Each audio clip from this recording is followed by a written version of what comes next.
Cloud Chasing 101 Part 2. If you missed Cloud Chasing 101 Part 1, it's in the description below. Check it out. I suggest you watch that video before this one. So just to recap, in Part 1 of this segment or topic, I went over 3 different factors. Okay, 1, airflow. 2, the mod you are using, and 3, the type of juice you are using. Before we move any further in this segment, I want to take a step back and talk about the e-liquid I'm using. Okay, in part 1, I mentioned that the e-liquid that I was using was 100% VG. I do want to correct myself, okay? This e-liquid is not 100% VG, but it is VG based, PG free. That's all I'm trying to say. Primarily VG. I would say something like 80-85% VG. Moving forward, today I'm going to show you guys a coil building technique, a wicking technique, and an inhale/exhale technique. The Addy I'm going to be using today is the Plume Veil by Aethertech. Sick as cats, Addy. This thing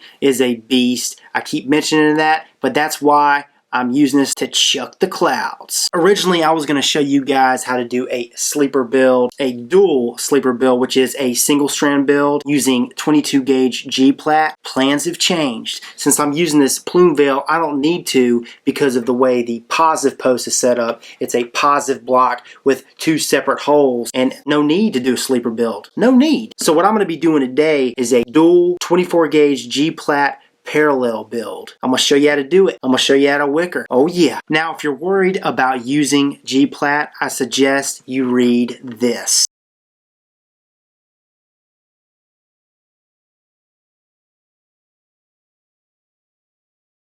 That right there is straight from the company who manufactures G-plat. So if you still have doubts, well then don't use it. Just use regular old 24 gauge Kanthal and follow my tutorial, okay? So now what we're going to do is we're going to dive down. I'm going to show you guys how to do this dual parallel build, wicking techniques, and we're going to come back, talk about inhale, exhale techniques, blow some clouds. Oh, let's get to it, shall we? I'm going to be using some G-plat 24 gauge wire. Today I'm going to be using the Plume Veil RDA sitting on top of the 24 karat gold plated special edition V3 flip. Oh yeah. Just a reminder, we are doing a dual parallel build with this 24 gauge G-plat. Now I've cut about a foot of this 24 gauge G-plat, and what I'm going to do is I'm just going to fold it evenly. Okay.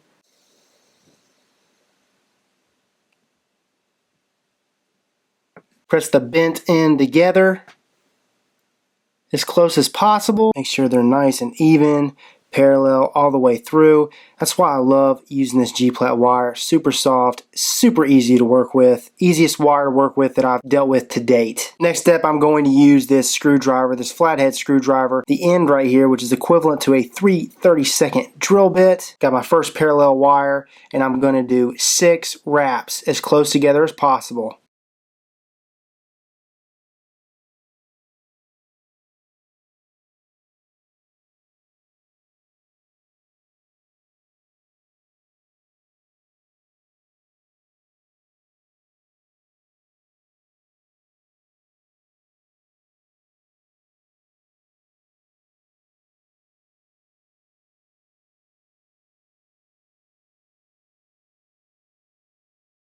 You can't have overlapping wire. One more wrap.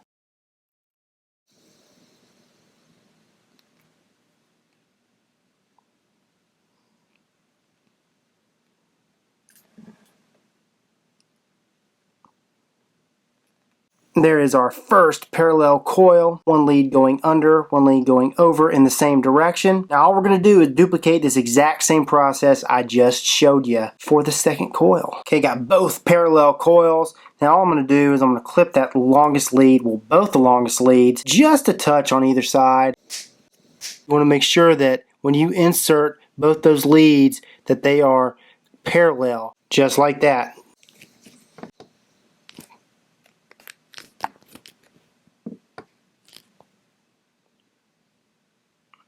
Alright, you notice how I put this lead on the opposite side? It makes it easier to center the coil that way. Boom. Look at that. What? Centered. Clip the leads. First coil installed. Again, you want to make sure that you're inserting the leads, that they're parallel and not crisscrossing, overlapping, etc. Tighten down the connections. Center this coil.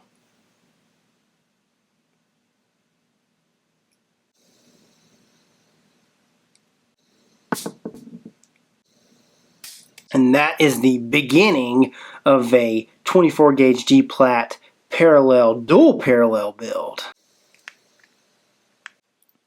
Be gentle. Oh man, they're already looking good.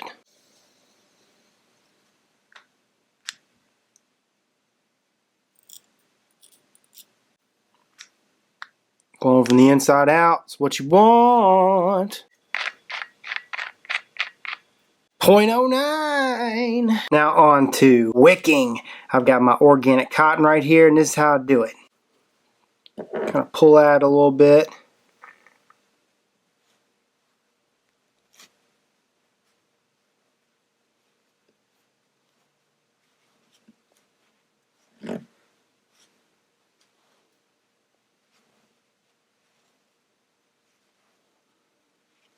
And that's what we got right there. And I'm going to use this long, thick strip for both coils.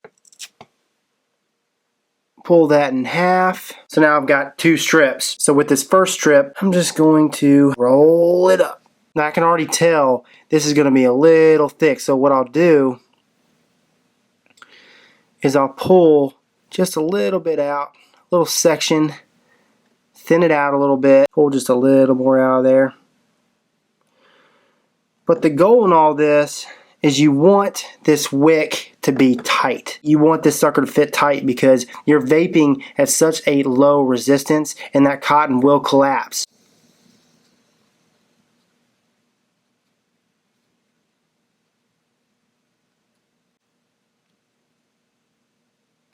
Okay, see how tight that is on this end? That's what you want. Just pull it through. Oh yeah. Okay, you want it tight like that. Tight, tight, tight. Same exact thing on the other side. Tight, tight, tight. Oh yeah. Boom. Next step, I'm just going to pull the tail underneath the coil just like that. Same thing on this side.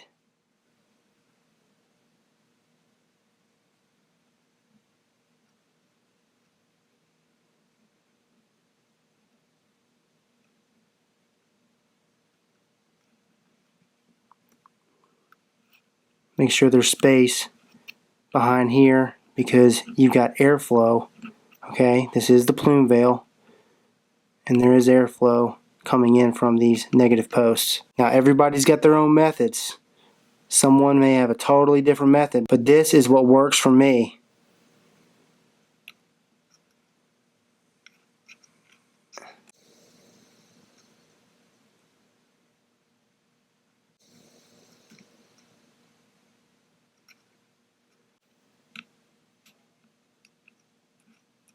Leave a little space in between these posts for the airflow.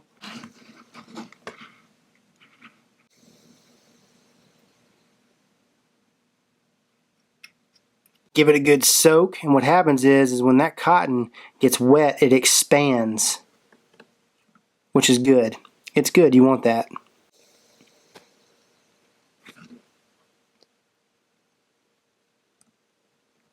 If I have space underneath this coil, and this is only for cloud chasing because the resistance is going to be so low and it's going to burn through this juice, it's going to vaporize this juice super fast.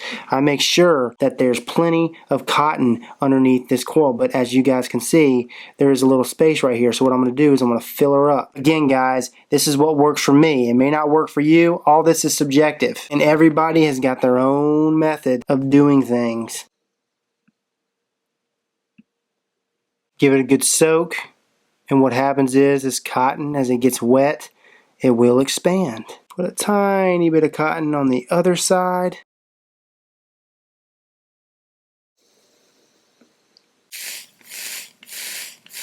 Fogging it.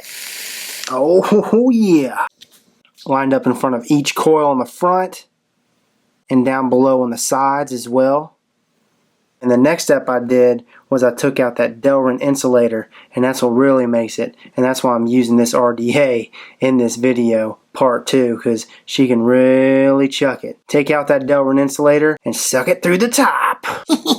Isn't this fun? Alright, so I got the Plume Veil RDA all set up, wide open. As you guys can see and saw in the close-up, I took that Delrin insulator out. Whoo, she is straight piping, boy. Again, the mechanical mod I'm going to be using today is this V3 flip. I've got a love affair with this baby. 24 karat gold plated special edition. She hits like a beast. Got a freshly charged VTC5 battery in here. I can't stress enough, guys, use the safest batteries. Little repeat. The build in here is a .09 build, as you guys saw in the close-ups, using the 24 gauge G-Plat dual parallel. First thing you want to do is completely empty your lungs. Now what I like to do is inhale,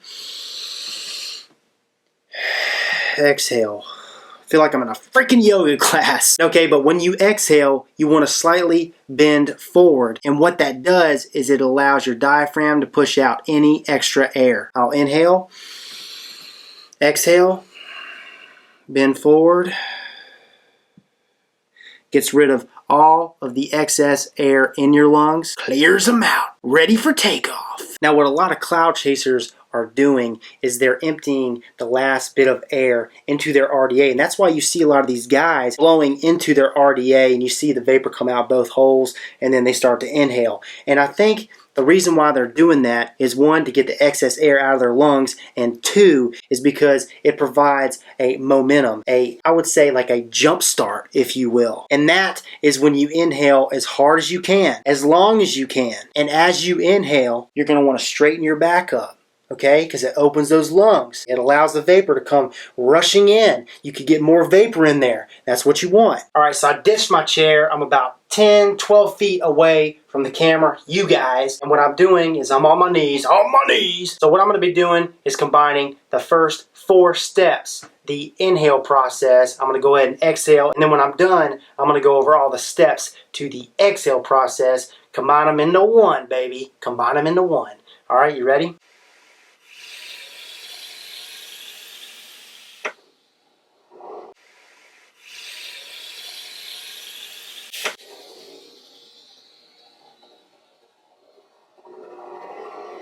Alright, so I'm back in my chair. Let's go ahead and recap the first 4 steps, okay? 1, you got to empty your lungs all the way. While you empty your lungs, you want to slightly lean forward. And what that's doing is it's allowing your diaphragm to get rid of all that excess air, the extra air that you have in your lungs, okay? While you're doing that and bending forward, you're hitting that fire button, you're going straight to your RDA, you're blowing that extra air, the last bit of air into your RDA, forcing the vapor to come out both ends, and what that's doing is it's allowing you to get a jump start, a kick start, if you will. Then after that, boom, that's when it starts. You inhale as hard as you can, and while you're inhaling, you're straightening your back up.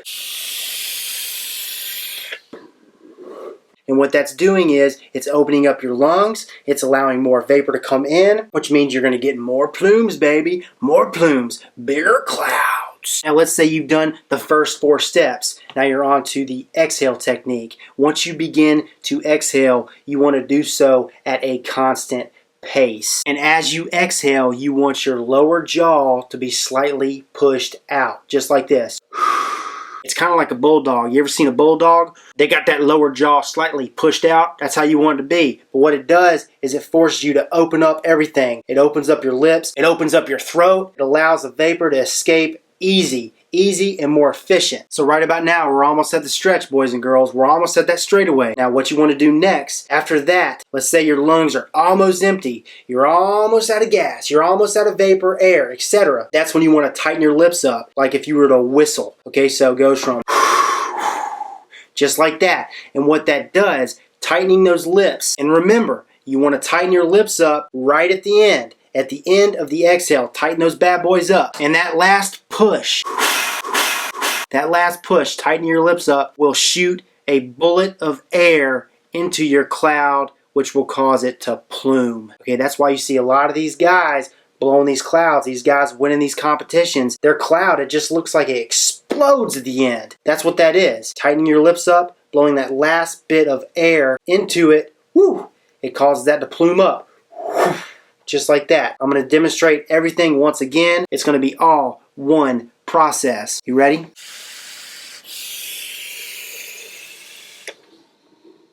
Alrighty, so that is everything that I just showed you, that I just talked about, combined into one process, and it takes time. It's taken me 2 months to get where I'm at, and I know that I have a long way to go. I mean, I'm chucking the clouds, but there's guys out there that have this mastered. It's super hard. It takes a long time to master. This is no joke, guys. I'm telling you, this is going to be a sporting event someday. I've got that vision where I see this potentially being a sporting event because there's so much involved. So much. That is the conclusion of part 2 of Cloud Chasing 101. I hope that helps. Stay tuned for Cloud Chasing 101 part 3 coming at you very soon.